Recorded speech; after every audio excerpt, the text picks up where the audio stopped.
Assalamualaikum warahmatullahi wabarakatuh. Mohon izin kami dari kelompok 2. Di sini kami akan menjelaskan tentang the external environment and the organization.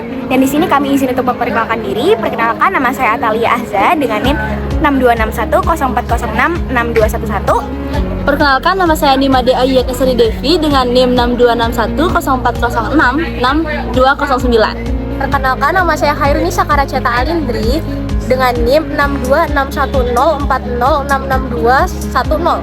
Perkenalkan, nama saya Pak Gambir Fuad dengan NIM 626104066212. Perkenalkan, nama saya Bararga Herlambang dengan NIM 626104066213. Oke, stay tune. Pernah nggak sih kamu jadi ketua kelompok suatu organisasi atau kerja kelompok dan kamu udah berusaha sebisa mungkin biar anggota kelompok kamu tuh aktif, nambah rapat, dan ubah cara kerja, tapi teman-teman kamu atau anggota organisasi kamu tetap nggak bersemangat atau nggak connect sama kamu? Kira-kira kenapa ya? Nah, itu persis dengan kasus yang dialami oleh seorang manajer bernama Cam Leslie, dan kasus ini akan kita bahas. Jadi, Cam Leslie adalah seorang manajer yang dimana dia sudah menerapkan saran-saran perbaikan dari timnya. Tapi anehnya, timnya malah mengalami skor penurunan. Anehnya juga, timnya tidak membenci dia. Tapi Cam Leslie ini seperti ada, tapi nggak ada. Nah, kedengarannya relate banget kan? Makanya di video ini kita bakal bahas apa aja sih faktor eksternal maupun internal yang bisa terjadi ke suatu kelompok, hingga budaya yang terjadi di dalamnya.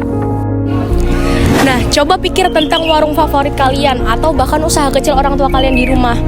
Nah, hal-hal itu tentu saja tidak berdiri sendiri. Ada hal-hal di luar yang akan mempengaruhinya. Seperti contohnya, harga bahan naik, atau bahkan selera pelanggan berubah, atau mungkin bahkan adanya pesaing baru yang muncul di sekitar kalian.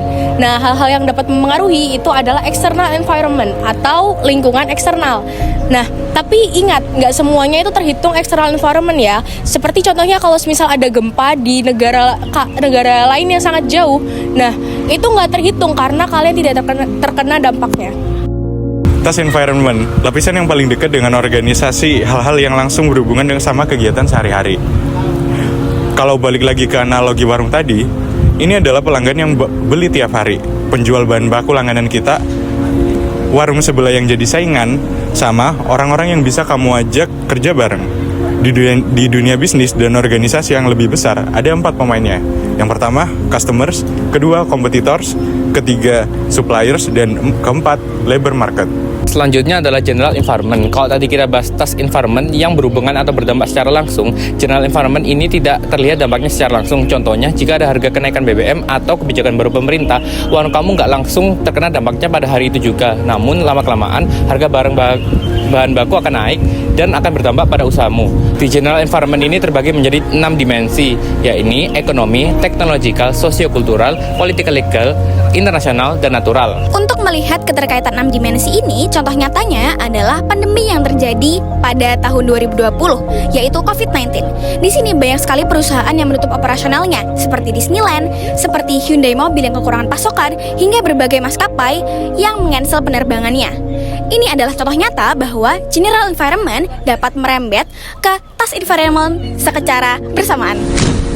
Setelah tahu tentang lingkungan eksternal, muncul satu pertanyaan penting, yaitu mengapa sih sebuah organisasi atau organisasi yang sedang kamu ikuti di kampus itu harus memperhatikan hal-hal yang kemungkinan akan terjadi? Satu hal jawaban, yaitu ketidakpastian. Lingkungan eksternal membuat kita memperhatikan apa yang akan terjadi ke depan. Maka dari itu, kita harus beradaptasi. Ini bukan cuma soal perusahaan besar, tapi juga organisasi kecil dan juga nirlaba. Hal ini dicontohkan dengan Junior League, yang dimana seorang organisasi relawan perempuan yang ada di Amerika terpaksa menutup toko amalnya karena dia kehilangan anggotanya 30% pada 18 tahun. Ketidakpastian lingkungan berarti manajer tidak tahu apa yang akan terjadi di sekitarnya. Nah, kalau tidak tahu pasti itu kayak semisal apa pesaing bakalan meluncurkan produk baru bulan depan, atau mungkin selera pelanggan yang berubah, atau bahan baku yang bakalan naik. Nah, kalau kamu tidak tahu jawabannya, berarti kamu sedang mengalami ketidakpastian tinggi. Tapi saat di perempatan yang ramai dengan kendaraan yang berkecepatan tinggi, dan kendaraan dari segala arah, kamu akan mengalami ketidakpastian tinggi. Contoh nyatanya adalah Netflix, Prime Video, atau Amazon, dan lain sebagainya yang meraih 28,6 juta pelanggan dalam waktu 3 bulan pada tahun 2020, yang membuat industri media atau media industri merasa terancam dengan adanya kehadiran Netflix dan lain sebagainya. Contoh nyata di sekitar kita adalah fotokopi. Bagaimana manajer beradaptasi? Ada 2 strategi utama. Yang pertama, business intelligence. Manajer aktif mengumpulkan informasi dari 4 sumber. Yang pertama, mengobrol dengan kolega internal. Kedua, membangun relasi dengan orang di perusahaan lain. Ketiga, memindai laporan internal. Dan yang keempat, mengikuti berita serta riset eksternal. Contohnya, tim Marriott International memantau Twitter dan Instagram secara real time untuk melayani pelanggan lebih baik. Ada juga kisah terkenal Moneyball Billy Beane dari Oakland Athletics yang membangun tim baseball juara lewat analisis statistik pemain yang dulunya diabaikan orang. Kedua, influence the environment.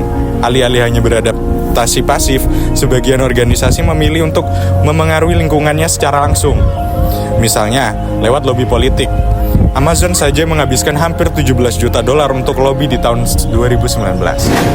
Sampai sini kita sudah membahas hal yang di luar organisasi. Saat ini kita akan masuk ke dalam jantung organisasi itu, yaitu culture.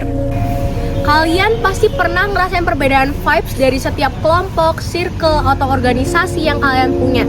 Nah, di perusahaan itu sebenarnya sama, persis sama. Namun bedanya dia lebih terorganisir dan dia lebih terstruktur. Dari semua elemen lingkungan internal, teknologi produksi, struktur organisasi, fasilitas fisik budaya, perusahaan dianggap sebagai faktor paling penting untuk meraih dan mempertahankan keunggulan kompetitif. Nah, kuncinya itu satu, yaitu budaya internal itu harus cocok dengan kebutuhan lingkungan eksternal dan strategi perusahaan tentunya. Kalau kecocokan ini terjadi, karyawan jadi sangat berkomitmen dan lahirlah organisasi berkinerja tinggi yang susah dikalahkan. Secara definisi, budaya organisasi adalah kumpulan nilai-nilai kunci keyakinan, pemahaman, dan norma yang dianut bersama oleh anggota organisasi. Budaya ini memandu bagaimana orang-orang di dalam organisasi untuk berinteraksi satu dengan lain dan bagaimana organisasi berinteraksi dengan dunia di luar. Untuk memahami culture yang lebih dalam, bisa kita bayangkan seperti gunung es, di mana lapisannya yang paling atas bisa langsung kita lihat, seperti tata cara berpakaian, tata ruang, dan tata berbicaranya. Namun, untuk hal-hal yang lebih dalam, seperti hal-hal yang tidak tertulis, adalah prinsip perusahaan. Lalu, ada juga berbagai teman-teman yang ada di organisasi kalian menganggap kalian seperti keluarga. Itu adalah termasuk salah satu catatan yang tidak tertulis. Contoh nyatanya adalah Zara, di mana mereka menerapkan sistem kerja yang santai dan lebih menekankan dalam kerjasama, yang hasilnya tidak ada sistem hierarki dan semuanya bisa berpendapat. Contoh nyatanya, mereka akhirnya bisa mengeluarkan hasil output yang lebih besar. Tapi hati-hati, budaya yang kuat bukan selalu adalah budaya yang sehat, yang dimana budaya toksik terjadi karena sentimen negatif dan juga konflik internal selalu menyebabkan stres, ketidakbahagiaan, dan juga penurunan produktivitas bagi sebagian karyawannya. Contohnya CBS, pembawa acara Carly Rose, yang dimana dia kehilangan jabatan atau dipecat karena tuduhan pelecehan seksual dari banyaknya perempuan.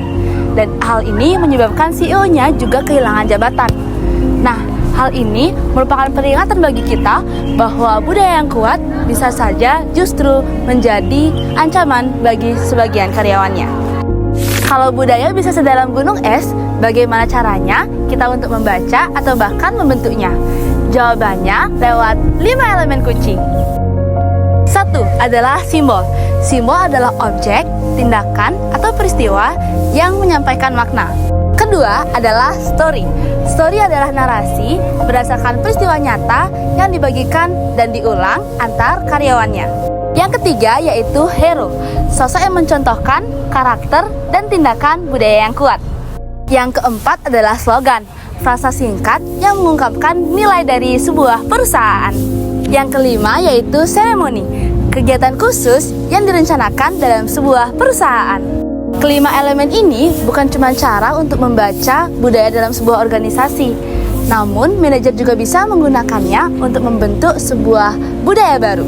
Sekarang pertanyaannya, budaya apa yang paling cocok untuk suatu organisasi? Jawabannya tergantung 2 hal, yaitu bagaimana prinsip organisasi tersebut, apakah mau dibawa ke internal atau eksternal. Dari situ ada 4 dimensi. Yang pertama adalah adaptability culture, di mana di sini para karyawannya dibebaskan untuk mencoba-coba. Lalu yang selanjutnya adalah achievement culture, di mana perusahaan memprioritaskan karyawannya untuk menghasilkan sesuatu. Jadi mereka tidak peduli pada prosesnya.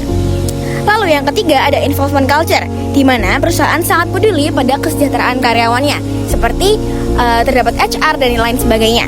Dan yang terakhir adalah consistency culture, di mana di sini mereka selain fokus ke dalam, mereka juga memperhatikan tentang lingkungan eksternalnya.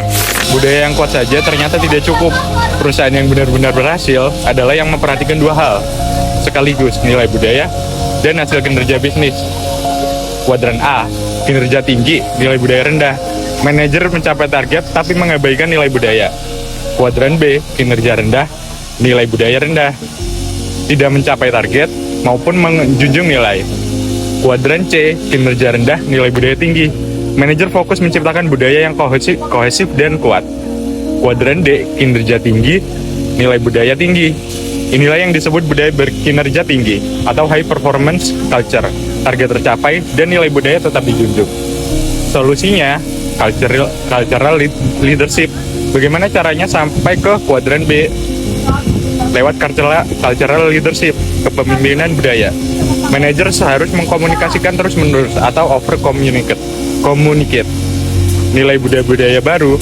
Dan yang tak kalah penting, mereka harus menandakan nilai-nilai ini lewat tindakan nyata, bukan cuma kata-kata.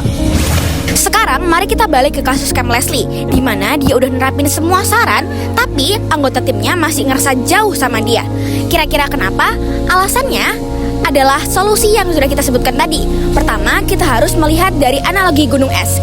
Yang Cam Leslie terapkan adalah dia memperbaiki semuanya yang ada di permukaan, seperti yang bisa dilihat oleh orang-orang.